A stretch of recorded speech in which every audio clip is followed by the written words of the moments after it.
Lumapit ka sa camera. Alam mo,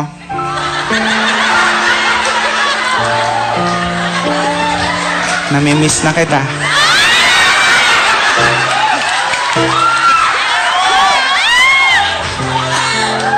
Naalala ko yung ginagawa.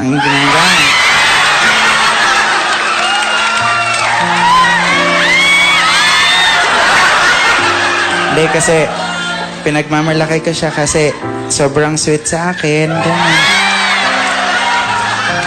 Katunayan nga, sobrang sweet. Bago kami matulog, nilalagyan niya ako ng plastic bag sa ulo. Ganun. Pag hindi na ako makahinga, tatanggalin niya. Sabi niya sa akin, I love you. Siya yung lalaking nagturo sa akin kung paano magtipid sa buhay.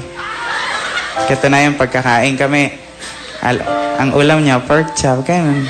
Sa akin, ketchup. Eh.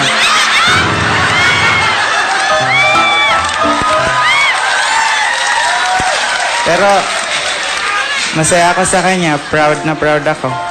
Kasi, never siyang nahingi ng pera sa akin. Kung sana lang kumukuha sa wallet ko.